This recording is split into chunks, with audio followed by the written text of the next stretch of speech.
bienvenidos a una nueva edición aquí en El Círculo de Justicia TV. Hola, ¿qué tal? ¿Cómo están? Bienvenidos al programa número 200 aquí en El Círculo en Justicia TV. Hoy un programa muy especial por el número 200, por nuestras invitadas y porque estamos además en el patio central de Justicia TV, aquí en el centro de la Ciudad de México, cosa que nos da muchísimo gusto. Y déjenme presentarle a nuestras invitadas que nos van a acompañar durante este programa. Saludo en primer lugar a Alejandra Espitalier Peña, y es la Secretaria General de la Presidencia. ¿Qué tal, Alejandra? Hola, Mario, ¿cómo estás? Muchas gracias por la invitación. No, al contrario, qué gusto poder platicar contigo. Está con nosotros también Fabiana Estrada, y es la Coordinadora General de Asesores de la Presidencia. ¿Qué tal, Fabiana? Qué gusto estar aquí. Qué gusto poder conversar. Y Ana María Ibarra, quien usted ya conoce, Directora General del Centro de Estudios Constitucionales, también aquí de la Suprema Corte. Ana María, ¿qué tal? Hola, muchas gracias por la invitación. Qué gusto estar aquí contigo y con Fabiana y con Alejandra. Al contrario, qué gusto estar aquí con ustedes y además en este lugar tan bonito. La verdad es que es un edificio espectacular. Y bueno, para platicar del tema de equidad de género dentro del Poder Judicial, y yo quisiera, antes de entrar a las políticas y a lo que se ha ido implementando durante este tiempo, empezar un poco revisando de cómo estaba la situación. Lo platicamos un poquito antes de empezar el programa. Y si quieren empezamos por las cifras de cómo estaba la participación de las mujeres en los diferentes espacios dentro del Poder Judicial. Bueno, el Poder Judicial no es ajeno a todas las estructuras que permean a nuestra sociedad en su conjunto, y en ese sentido el Poder Judicial a lo largo de su historia pues ha sido la sede de desigualdades estructurales y desigualdades entre hombres y mujeres. A nivel de la carrera judicial es interesante que hay en general, a grandes rasgos, igual número de hombres que de mujeres. Pero conforme avanza la carrera judicial, el balance se va alterando.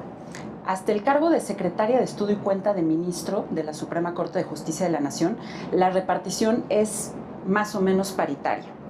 Pero después del cargo de secretario o secretaria de Estudio y Cuenta, para el cargo de juez de distrito se altera completamente el balance. Y ahí, hasta hace 3 años, había un 80% de hombres. Wow. Por solo un 20% de ser prácticamente parejo, a partir de ese nivel cambia. Lo que demuestra que el cargo de Secretaria de Estudio y Cuenta de la Corte era lo que conocemos como el techo de cristal. Era claro. el cargo más alto al que la mayoría de las mujeres en el Poder Judicial podían acceder. Es muy claro, sí. Ahí a mí me gustaría complementar esta información que nos da Fabiana con recordar que tenemos ya una Suprema Corte que había volteado a ver los derechos de las mujeres desde los criterios jurisdiccionales, las distintas ponencias. Nosotros como equipo, en su momento como ponencia, habíamos desarrollado muchos criterios en favor de los derechos, en favor de la igualdad. Habíamos señalado el problema desde ahí.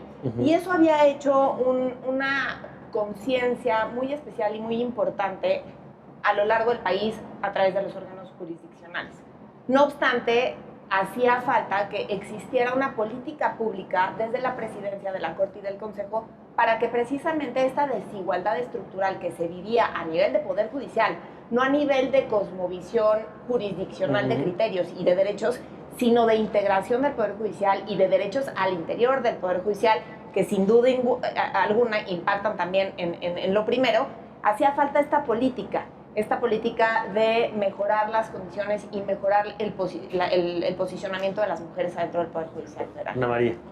Sí, pues esto plantea un reto pues muy importante, ¿no? Si esta es la realidad, ¿no? Si hay un techo de cristal donde las mujeres solo podemos llegar a ser secretarias proyectistas, ¿qué hacer para cambiar, para dar este brinco, ¿no? Y poder llegar a ser juezas y magistradas?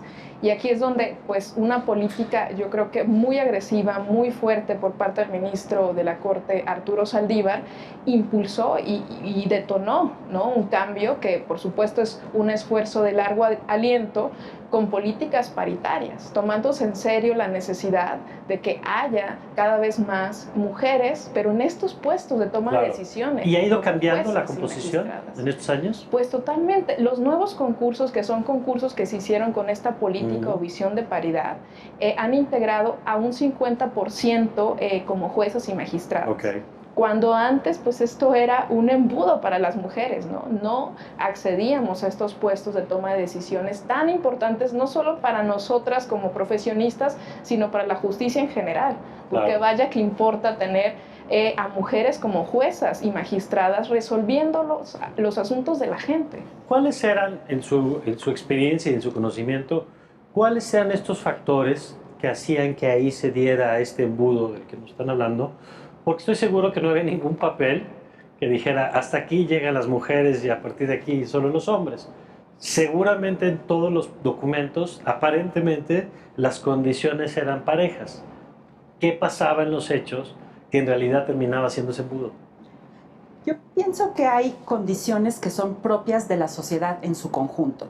El hecho de que las mujeres nos enfrentamos a estereotipos, el hecho de que las mujeres nos enfrentamos a una doble carga de trabajo, el hecho de que socialmente se nos imponen las labores de cuidado, esas son condiciones comunes a todas las mujeres. Son O sea, parte eso de la más allá experiencia. del Poder Judicial. Ahí eran Exactamente. factores. El Poder Judicial, a su vez, tenía problemáticas específicas que contribuían muy marcadamente a este desequilibrio y que son principalmente el tema de las adscripciones. En el Poder Judicial, un juez, un magistrado, jueza o magistrada puede ser adscrito a cualquier parte del país y debido a los estereotipos, a la manera como las familias están organizadas, normalmente las mujeres no están tan dispuestas o no tienen la facilidad de trasladar su lugar de trabajo. Normalmente es a los hombres en la familia a quienes se les da la preferencia. Claro. Y yo diría, y generalmente el hombre es el que no tiene la disposición, ¿no? Exactamente. Porque existe justamente por esta idea de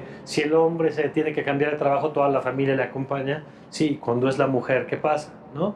Y ahí es donde están algunas de estas barreras, me imagino, Alejandra. Sí, y aquí una de las medidas que tomamos con contundencia desde la presidencia del ministro Arturo Saldívar fue precisamente hacer los concursos exclusivos para que las mujeres se pudieran inscribir tanto a concursos de jueces como de magistradas, dándoles una adscripción preferente. El problema que señalaba Fabiana, pues evidentemente se destraba en el momento en que a las mejores calificaciones se les da la oportunidad de elegir una o dos sedes en donde ellas pueden ocupar su centro de trabajo. Y yo adicionalmente también creo que parte de la problemática que se tenía es que los altos puestos de decisión pues venían siendo ocupados por hombres. Entonces esta realidad masculina permeaba a todas las esferas del Poder Judicial Federal. En el momento en que tú vas invirtiendo los números y que permites que más mujeres lleguen a estos puestos directivos, esta cosmovisión, esta necesidad, estos derechos, esta visión importantísima se permea a través de las resoluciones, a través de los criterios, a través de las políticas, ¿no?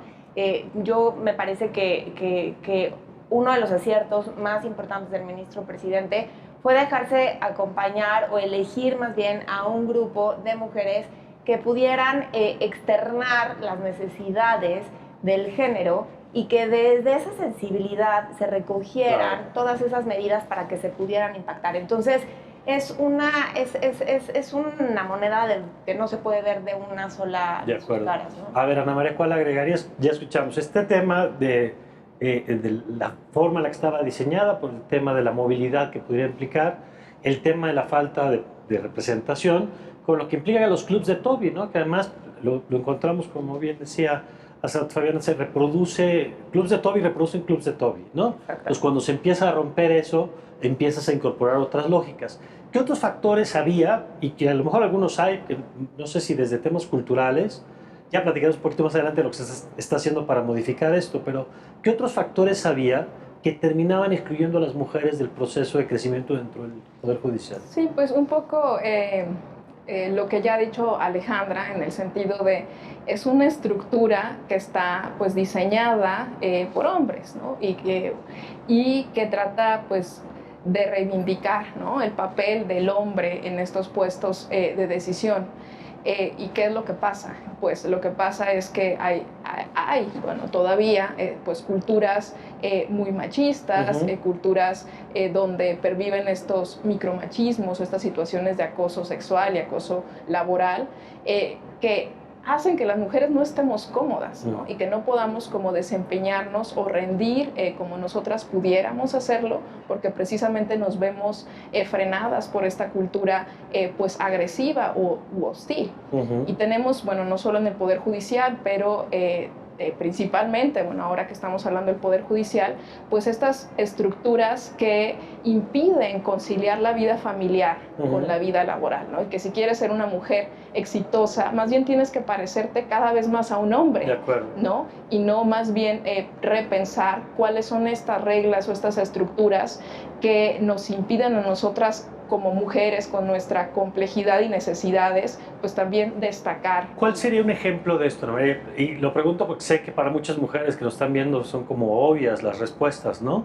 Pero ¿cuáles serían algunos de esos elementos en donde claramente tener una visión de género permite mirarlo de otra manera estos temas?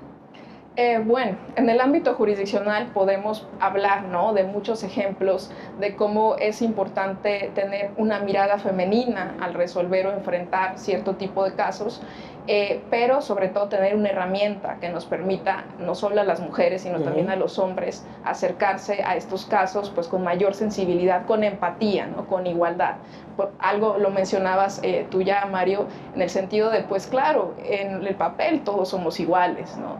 Pero en realidad, en la práctica, las estructuras están hechas para que las mujeres no nos podamos desarrollar de igual manera. Bueno, y es que fue curioso porque hace rato que platicábamos antes de empezar el programa, hablábamos de los hijos, ¿no?, de las familias, y hablábamos de las escuelas, y hablábamos de las guarderías, y bueno, son muchas veces temas que en esta cultura son como temas de la mamá, ¿no?, o temas de la mujer, cuando primero no tendría por qué ser así. Ya lo platicaremos un poquito con más detalle adelante, el asunto, por ejemplo, de la paternidad, los permisos de paternidad o de maternidad, y cómo la importancia de emparejar la cancha, que es uno de los temas fundamentales. Pero nada más para cerrar esto, ¿algún elemento adicional, además del machismo, que ustedes hayan vivido incluso dentro de su propia carrera en el Poder Judicial, que se hayan encontrado como para decir, es que estas son barreras que no están escritas en ningún lado, pero claro que hacen la diferencia en que puedas optar por una posición, claro que son a la hora de brillar dentro de la carrera, porque hay veces que quien destaca de pronto en estos ambientes machistas pasan factura? Ahora sí que para las mujeres que también nos están viendo y que puedan ver ustedes, pues, mujeres exitosas dentro del Poder Judicial, pues ¿qué tuvieron que enfrentar?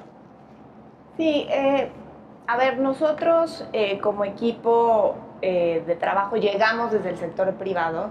Yo en lo personal venía acompañando al ministro en la práctica privada y yo no había desarrollado como esta carrera propiamente judicial. No es muy diferente a lo que se vive en otros espacios. Claro que hay problemáticas un poco más enfáticas. El acoso sexual era algo completamente normalizado.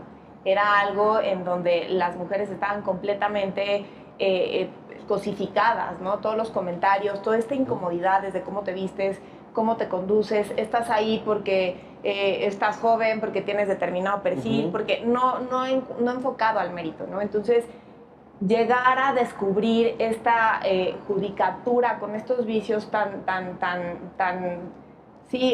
machistas, pues fue todo un reto, pero que es ejemplo de lo que se vivía en las puertas hacia afuera, ¿no? De acuerdo, María. Sí, es como lo ha dicho Alex, es muy de gremio, ¿no? Es muy de abogados, abogados digo hombres, sí.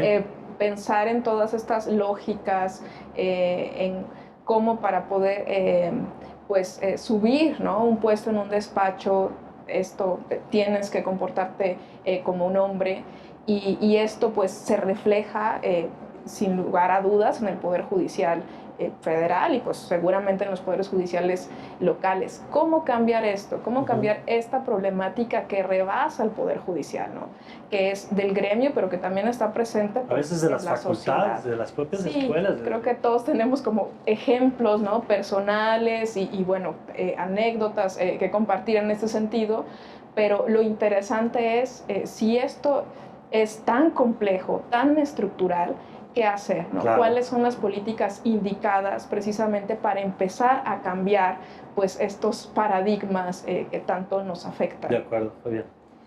Sí, me parece que hay un pacto inicial, un pacto patriarcal, que es ese pacto a partir del cual hay una división sexual del trabajo, a partir del cual hay un modelo de virtud femenina, y apartarse de esos modelos siempre conlleva una cierta sanción social. Entonces, buscar ascender en el trabajo a veces es mal visto porque la ambición se ve como una cualidad que no debería. Exacto, es una cualidad en el hombre, pero es un defecto en la mujer. Entonces, sí son cuestiones muy profundas, muy de raíz las que tienen que cambiarse. Y bueno, por algún punto hay que empezar con políticas claras y sensibilización, porque muchas veces dentro de estas estructuras y dentro de estos estereotipos, las propias mujeres a veces no nos sentimos con la confianza, con la seguridad de querer seguir ascendiendo, de querer plantear un proyecto de liderazgo. Entonces es importantísimo generar y supongo que eso pasa desde entornos familiares, personales, familiares y luego institucionales. Efectivamente, es algo que comienza, que se transmite de generación en generación, por eso son estructuras, porque se reproducen a sí mismas y es algo de lo que muchas veces no estamos conscientes las propias mujeres, y se necesita esta perspectiva a la que hacía referencia Anamá para ir desentrañando estos desequilibrios, ir desentrañando, identificando estas relaciones asimétricas de poder. De acuerdo, que están ahí. Y aquí en el Círculo hemos hecho varios programas sobre eso y sobre este machismo, cómo se expresa. Hemos hecho, por ejemplo, programas sobre mujeres en la ciencia y bueno, pues lo mismo, ¿no? Te encuentras lo mismo, mujeres en temas de ingeniería, otra vez ambientes claramente marcados por el machismo desde las propias facultades, con grupos hostiles, maestros hostiles, que como han dicho ustedes, no es un tema exclusivo del Poder Judicial. Lo que pasa es que el Poder Judicial tampoco es ajeno a las mismas expresiones que tenemos en el resto de la sociedad. Y vamos a hacer ahora una pausa, pero cuando regresemos yo quiero que nos detengamos en varios de los puntos que ya han dicho. Por ejemplo, ¿qué se ha hecho, qué se ha empujado en materia de conciliación en vida laboral, vida familiar, ¿no? Que es uno de los temas que hay veces que es de los que termina provocando la salida? ¿Qué se ha hecho en materia de acoso, en el tema de capacitación? Pues porque ya sabemos que aquí hay dos temas, ¿no? ¿Cómo lo previenes? ¿Cómo capacitas? Y luego cuando ocurre, ¿qué haces? ¿No? ¿Hay protocolos? ¿No hay protocolos? ¿Cómo se maneja eso? Y luego toda la parte de la impartición de justicia ya con un enfoque de género. Así que tenemos todavía mucho que platicar por delante. Vamos, si les parece, a una pausa y enseguida regresamos aquí en El Círculo. Ya volvemos.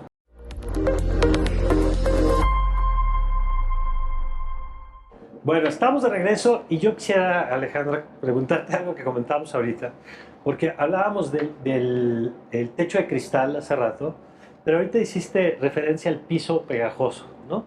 Que es un concepto que creo que está menos socializado, menos, evidentemente ya mucha gente lo conoce, pero me gustaría que nos platiques un poco de eso, porque tiene que ver con esto que vamos a abordar ahora. ¿Qué políticas tienes que aplicar para que una mujer no tenga esas restricciones a la hora de optar por una posición, que son esos factores que de pronto en las empresas o en el gobierno dicen, hombre, si podían optar, si no optan porque no quieren, claro, ¿no? Claro. Si están las condiciones de igualdad, ¿por qué no se postulan? Claro. Y ahí es donde entran estos elementos. Sí, bueno, me parece que son dos conceptos que se complementan y que es un fenómeno visto nada más de diferentes perspectivas.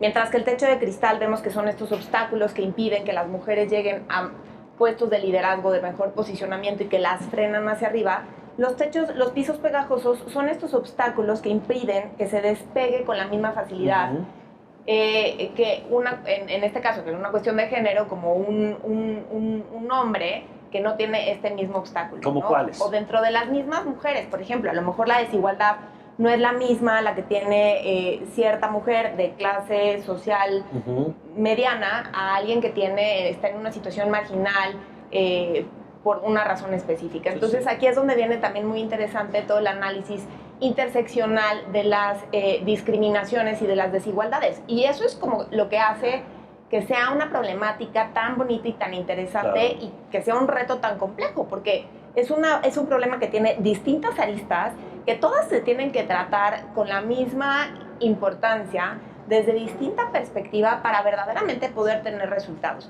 Y eso fue uno de los grandes propósitos que tuvimos a la llegada de la administración, Porque teníamos muy claro que no, el tema de la desigualdad de género no se iba a resolver con los concursos, no se iba a resolver con las licencias de paternidad, no se iba a resolver con la búsqueda de la paridad. Se tenía que resolver, o se tratar de resolver, desde distintas políticas, desde distintas soluciones, ¿no? Y entonces ahí es cuando se hace interesante que procuremos, por un lado, la paridad, por el otro lado, el ataque al hostigamiento y al acoso sexual, por otro lado, políticas de conciliación de la vida laboral y personal, y que entonces en su conjunto permita que el piso se haga parejo para romper esos obstáculos hacia arriba. Sí, me gusta cómo lo planteas, porque no es una sola política la que va a romper esto, ni tampoco es en automático, ¿no? Justamente porque son inercias que hay que ir rompiendo. A ver, del punto que señalaba ahora Alejandra, el de la conciliación laboral, familiar,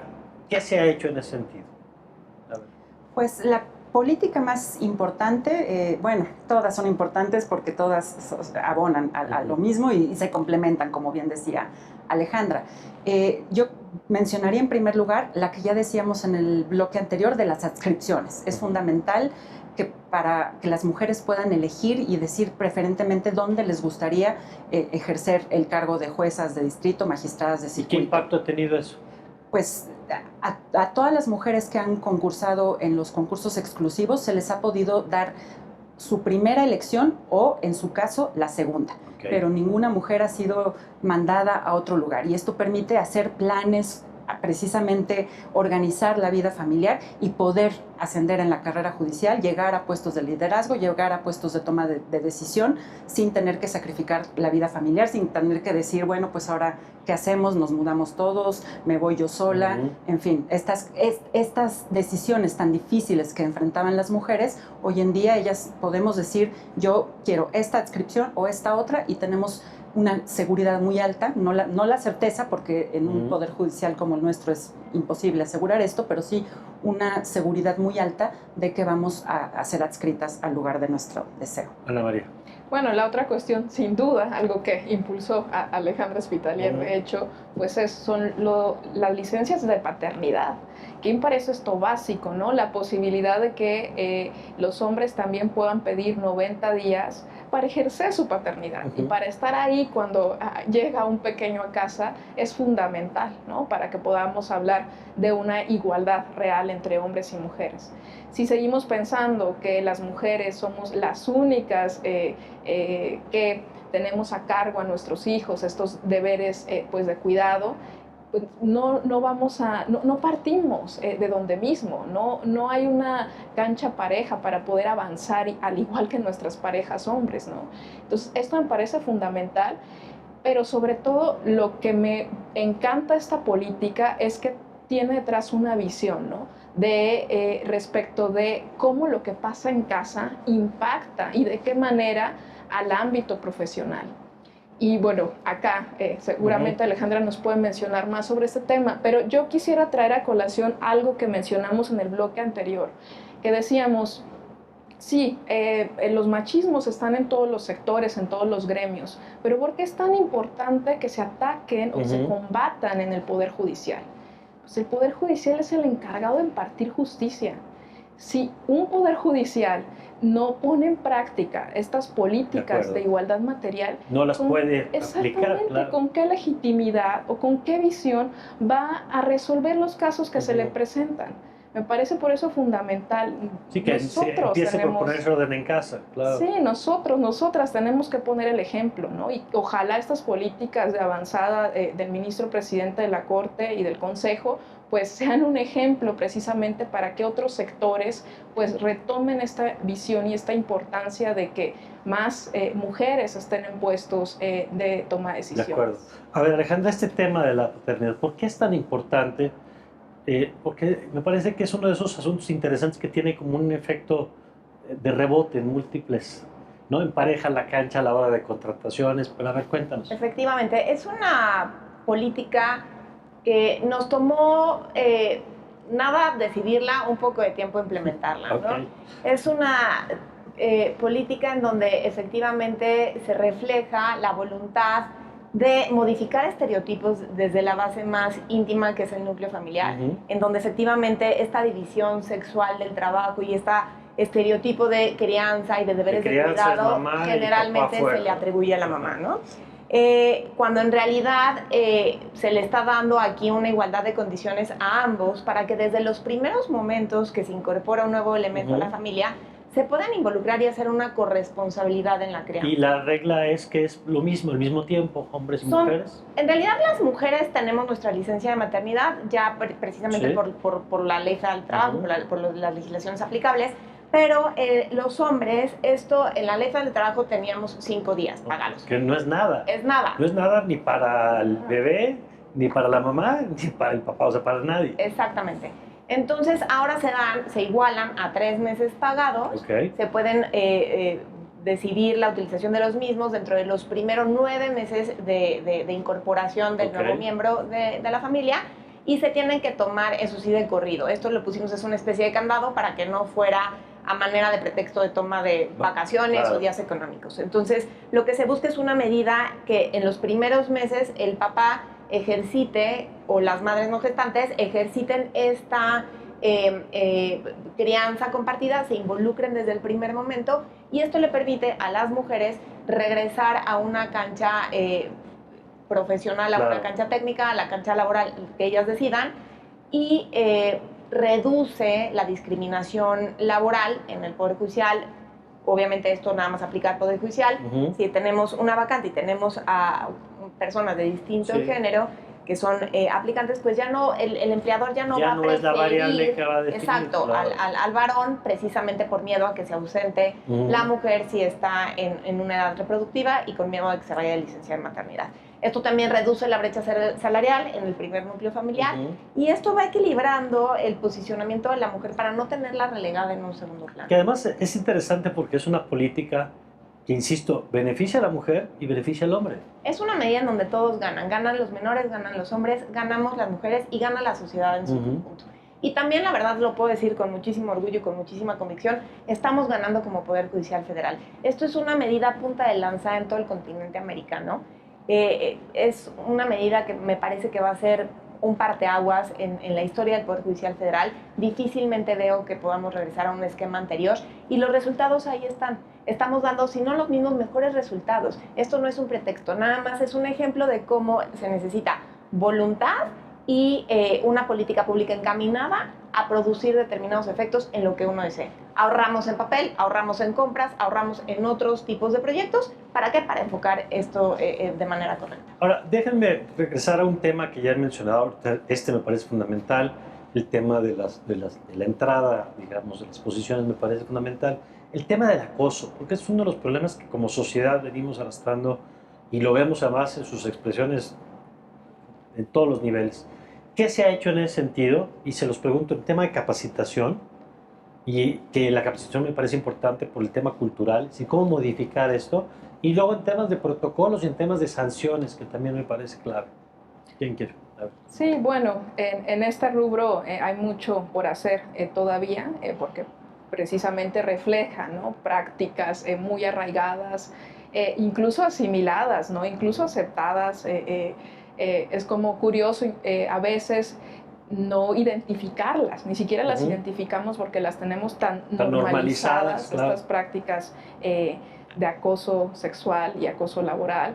Y bueno, pues desde la presidencia de la Corte y el Consejo, pues se impulsaron pues, medidas transversales para atacar precisamente este problema a través de la creación de una unidad que tiene como objetivo precisamente pues localizar estos casos, pero no solo localizarlos, sino acompañar a las víctimas de acoso a través de una atención médica y psicológica, que no se sientan solas, ¿no? Era pues muy común, o sigue siendo, el que una mujer no pueda pues denunciar a su jefe, no, porque tiene miedo, ¿no? Claro. Evidentemente. Entonces, el que le dé este acompañamiento, que se le diga, no estás sola, vamos contigo hasta sus últimas consecuencias, pues es fundamental para que las mujeres no nos quedemos más calladas, ¿no? De acuerdo. pero precisamente también tiene que ser acompañado pues con políticas de sensibilización.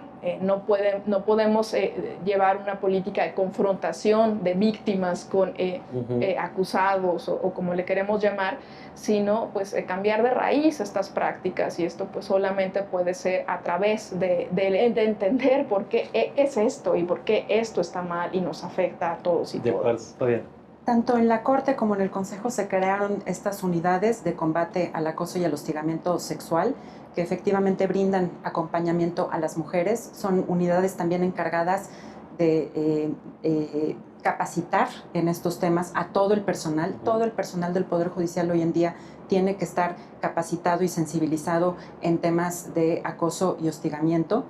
Además, los procedimientos ahora tienen una perspectiva de género. Los procedimientos se han adecuado para incorporar la perspectiva de género y un enfoque también de justicia restaurativa, que es lo que decía Anamá. No se trata simplemente de decir la víctima y el agresor, y no se trata solo de sanciones, sino de llegar a soluciones efectivas que mejoren el entorno laboral. Y que ese es todo un tema, ¿no? Para quienes critican que de pronto solo hay como un enfoque punitivista en este asunto. Es fundamental. Que puede que hay casos en que, por supuesto, tiene que ser el castigo y la sanción, pero que es más complejo si lo que buscas es como el cambio cultural, ¿no? Sí, las sanciones se tienen que imponer y son sanciones graves, es falta grave incurrir en estas conductas. De hecho, se han sancionado como nunca antes tanto el acoso como el hostigamiento, pero ya con este enfoque también de que el objetivo último no es imponer la sanción. El objetivo no se trata de cuántas sanciones vamos a imponer, sino de cómo vamos a sensibilizar a todo el personal para generar ambientes laborales libres de violencia. De acuerdo. Y aquí me gustaría también señalar que es algo que nos sorprendió muchísimo y nos sentimos muy orgullosos de estos datos, y es que tanto en materia de corrupción como de acoso y hostigamiento sexual, cuando recién llegamos a la presidencia, las denuncias y las quejas se dispararon. Ok. Fue una confianza que se tuvo. Que eso siempre es bueno, ¿no? Es De muy pronto, bueno. tenemos la idea de que aumento de denuncias es que aumentó el problema, y no necesariamente. No, por Aumento de supuesto que denuncias no. es que ya hay condiciones para decir lo que antes no se podía decir. Hay que recordar que el presidente, el ministro Arturo Saldívar, es el primer presidente que no viene propiamente de lo que es la carrera judicial, ¿no? Entonces, me parece que este cambio de aire y este cambio de ánimo dio una confianza y una certeza al interior del Poder Judicial de levantar la mano y señalar el problema. Y esas quejas, esas denuncias nos ayudaron muchísimo a dimensionar el problema frente al cual estábamos tratando. Conforme se fueron haciendo los protocolos, conforme se fueron desahogando los procesos, conforme se fueron resolviendo las denuncias, y se crearon estas unidades y estos acompañamientos, ya las quejas y las denuncias, si no se han estabilizado, han ido un poco a la baja. Y esto nos habla de que precisamente ya se está interiorizando esta mística de respeto, de reconocimiento, de igualdad, de posición, de dignidad de la mujer frente al hombre. Y entonces estamos muy orgullosos que esos cambios ya son tangibles. Ahí están los datos y las cifras, y esos ya son resultados por sí mismos valiosos. Bueno, vamos a una nueva pausa, y ahora que regresemos vamos a platicar de otros temas que ya han mencionado, pero que me parecen importantes, lo que implica la perspectiva de género a la hora de aplicar la justicia. ¿Qué significa? ¿Cómo se vive eso de manera cotidiana? ¿Cómo se incorpora esto tanto en jueces mujeres como en jueces hombres? ¿Cómo se transmite y se va cambiando esta mentalidad dentro de los integrantes del Poder Judicial? El tema del lenguaje también, que es una de las batallas importantes. De esto, si les parece, platicamos regresando de la pausa. Ya volvemos. Continuamos aquí en el Círculo de Justicia TV.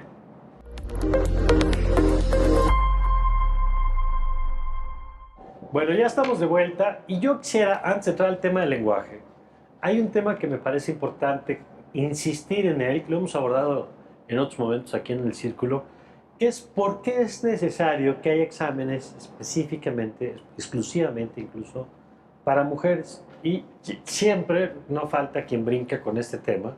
Yo lo he visto en todos los ámbitos, ¿no? Cuando se hizo en el poder legislativo con las candidaturas para diputadas y senadoras, brincaron. Cuando los partidos se les obligó a meter candidatas mujeres, bueno, se volvieron locos y hasta lo impugnaron y no les quedó de otra.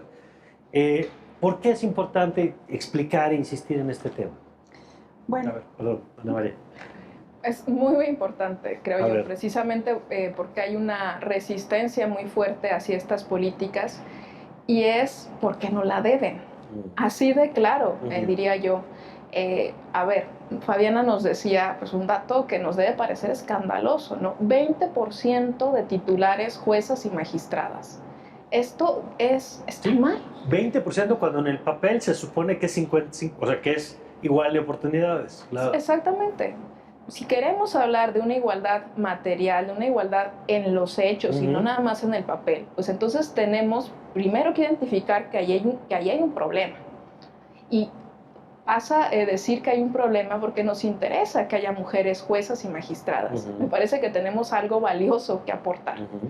Y lo que está mal es que no estemos ahí. Y si esto es así, pues algo hay que hacer. Algo hay que hacer para que cada vez haya más mujeres juezas y cada vez haya más mujeres magistradas. Y llegará un día en que a lo mejor problemas. no tienes que hacer esa diferenciación.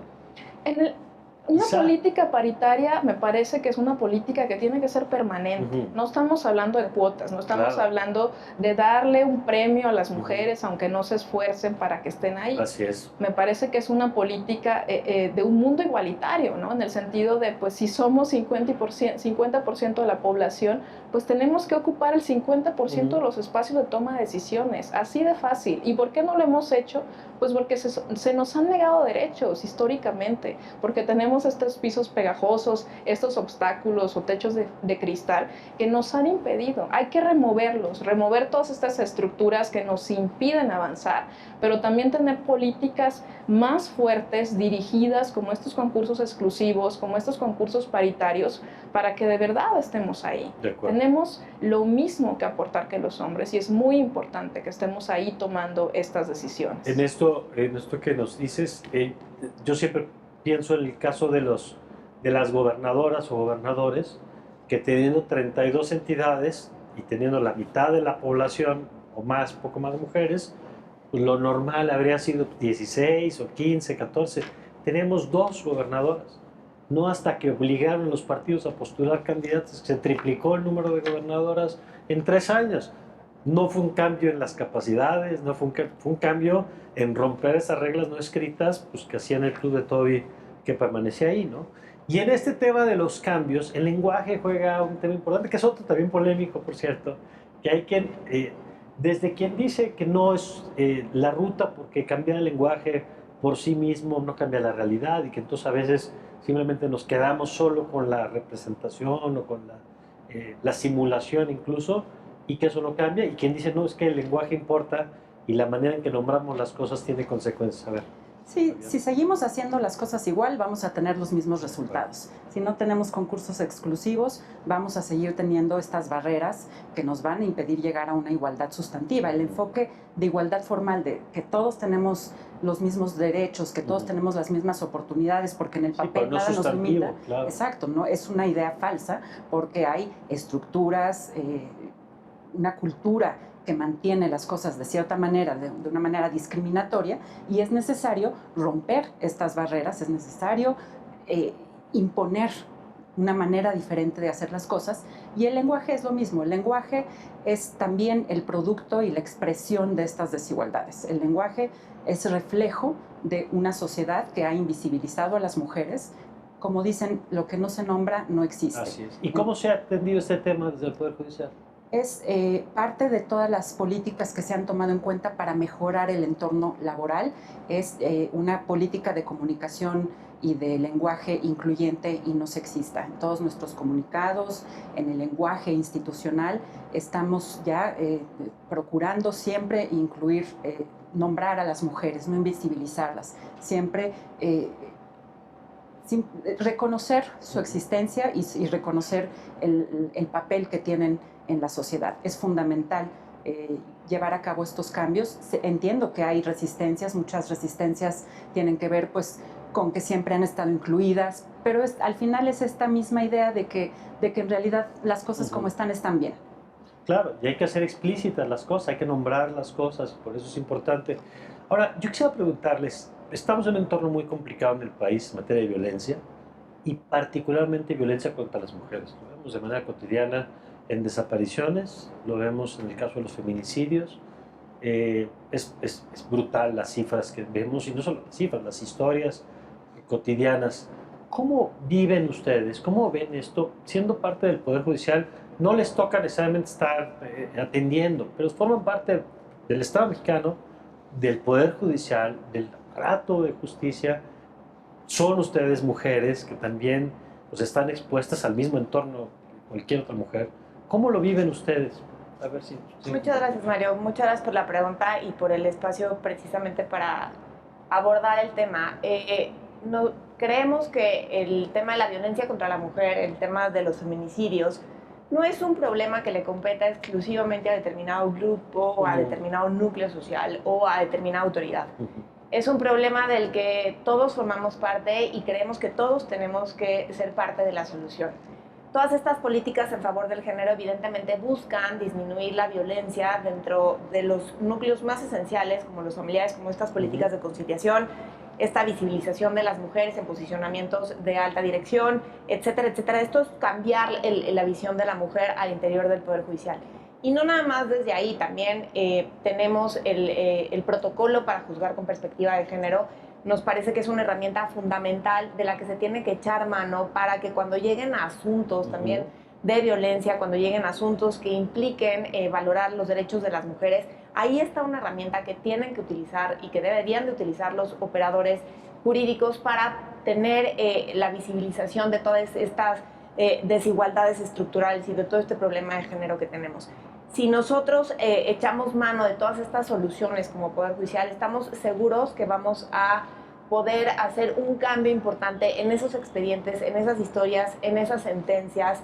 Juzgar con perspectiva de género no significa tomar partido o dar preferencia a alguna de las partes involucradas. Simplemente es estar conscientes que estamos en un entorno de violencia, en un entorno de desigualdad, en un entorno de conflictos muy internos en el seno social más básico y que tenemos que tener herramientas que nos permitan emitir una justicia mucho más consciente, mucho más socialmente sensible y mucho más técnica.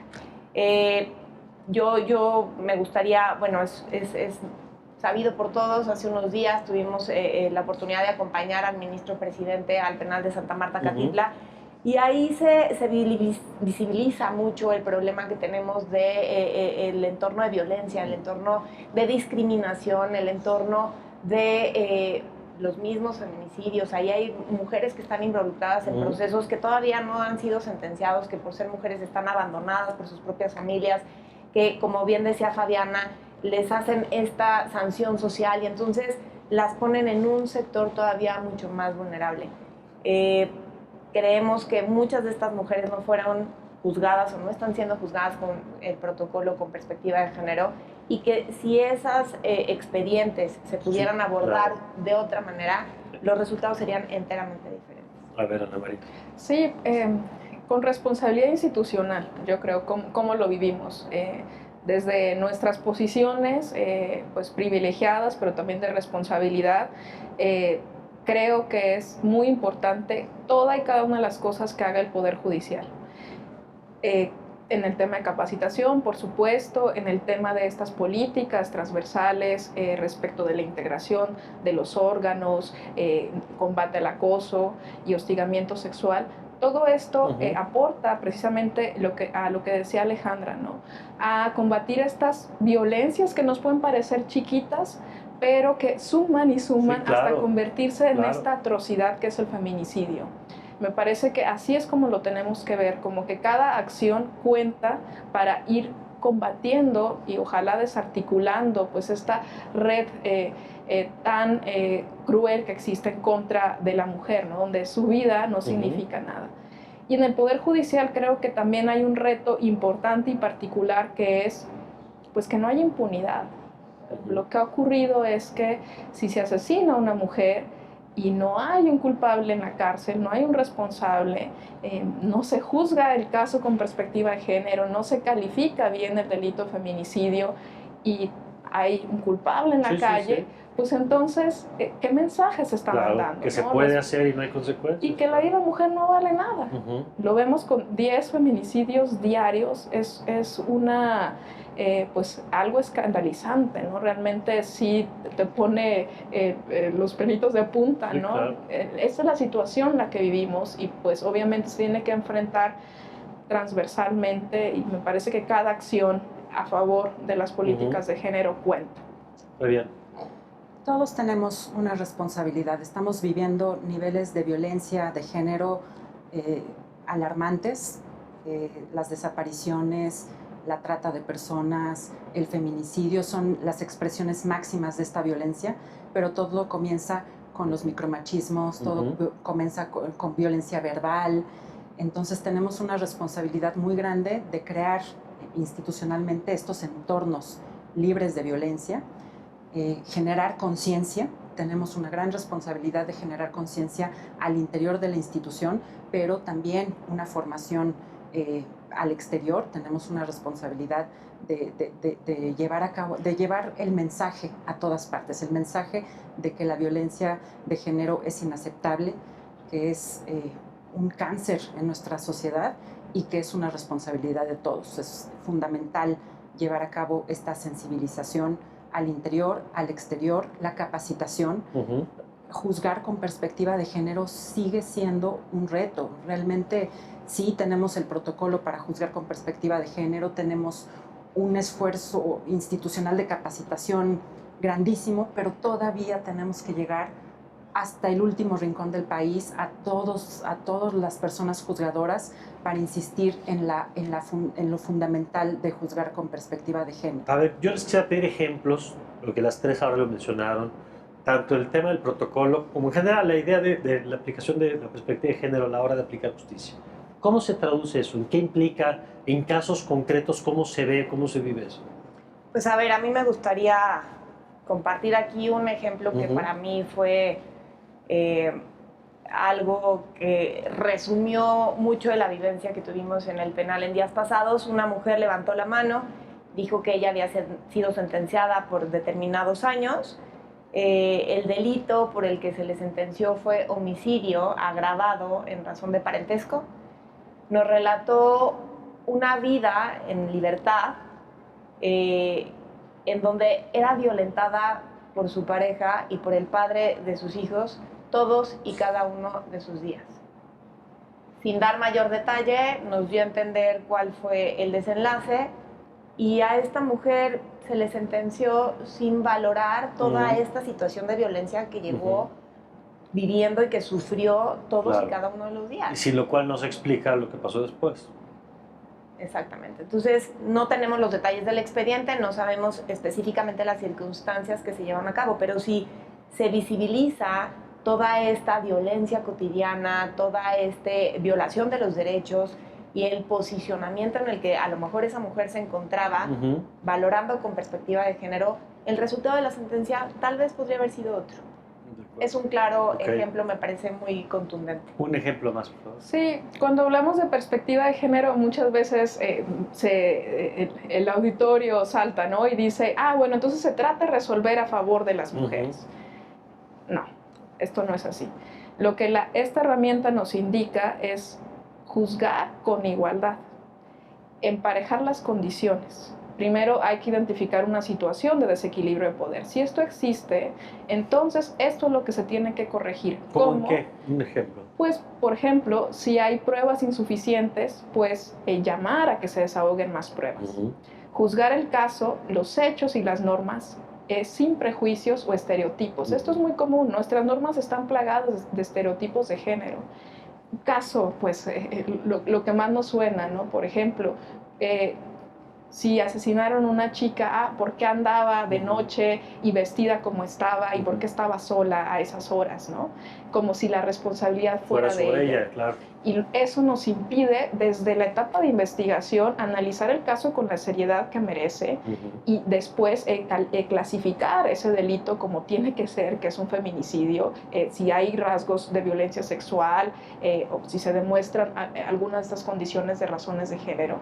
Pero es una herramienta que simplemente nos permite juzgar con neutralidad, no a favor de la mujer, sino juzgar con neutralidad, porque sí cargamos prejuicios y preconcepciones, porque estamos en esta sociedad y estructura que nos formó así. Y así están nuestras reglas, muchas de ellas jurídicas, procesales, y así está también, nuestra visión respecto de cómo evaluamos o ponderamos esos hechos. Entonces, por el contrario, la herramienta juzgar con perspectiva de género a lo que nos obliga es a juzgar con imparcialidad. De acuerdo, está bien. Sí, es un tema de acceso a la justicia. Se trata de desentrañar y de identificar los obstáculos que impiden a una mujer obtener justicia en un caso determinado, identificando estas desigualdades. Un caso menos dramático, pero que puede ser ilustrativo, es el caso de una mujer embarazada que es despedida de su trabajo.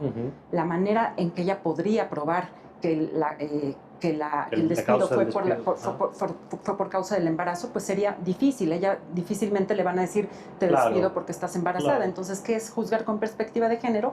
Identificar esta situación y generar una solución que le permita acceder a la justicia, que es simplemente invertir las presunciones, ¿no? Invertir la carga de la prueba, y le corresponde al patrón demostrar que no la corrió con motivo del embarazo. Es una corrección muy sencilla, pero que permite igualar la cancha. De acuerdo. Nos quedan 3 minutos de programa. Yo quisiera que nos compartan una idea, porque hemos hablado mucho de lo que ya se ha hecho. Yo quisiera que nos den una idea de lo que sigue, o de los temas que digan ustedes, a ver, esto para mí es fundamental. Entonces, a ver, una idea, por favor, Alejandra. Yo creo que la responsabilidad número 1 que tenemos es de continuar visibilizando el problema, de escuchar a estas voces de las mujeres jóvenes que vienen con todos estos movimientos progénero, que en el mismo equipo de trabajo nos reeducan todos los días, nos ponen nuevos retos, nos ponen nuevas complejidades sobre la mesa, y no podemos ser ajenos a todos estos fenómenos sociales que están pasando en la calle, que están pasando en las marchas, que están pasando en estos reclamos de justicia cotidiana y callejera. Muy bien, Ana María. Sí, acercarse a la realidad, ¿no? ¿Cuál es la realidad? Pues no es la realidad que vivimos desde nuestros escritorios, oficinas, sino lo que dice Alejandra, lo que exigen estas madres de las personas desaparecidas, lo que está ahí latente y pues tan doloroso, ¿no? En las calles. Hacernos sensibles a esta realidad y de esa manera pues resolver los casos que tenemos que enfrente y diseñar las políticas públicas que tenemos a nuestro cargo. Gracias, Fabián. El reto es tirar al patriarcado. Ese es el reto. Somos una sociedad compuesta por 50% de hombres, 50% de mujeres. A todos nos corresponde tomar las decisiones políticas, económicas, sociales, y a todos nos corresponden las labores de cuidado. Eso es que el funcionamiento de esta sociedad, en lo público y en lo privado, es responsabilidad de hombres y mujeres. Pues con esa idea nos quedamos, Fabiana. Muchas gracias. Ana María, gracias. Alejandra. Muchas gracias a ti, Mario, y fue una delicia poder compartir este espacio con dos grandes colegas y amigas. Muchas gracias a las tres. Y gracias a usted por habernos acompañado, como siempre, aquí en El Círculo. Yo le invito a que continúe con toda nuestra programación en Justicia TV. Soy Mario Campos y le deseo, como siempre, que tenga usted un magnífico, pero un magnífico día.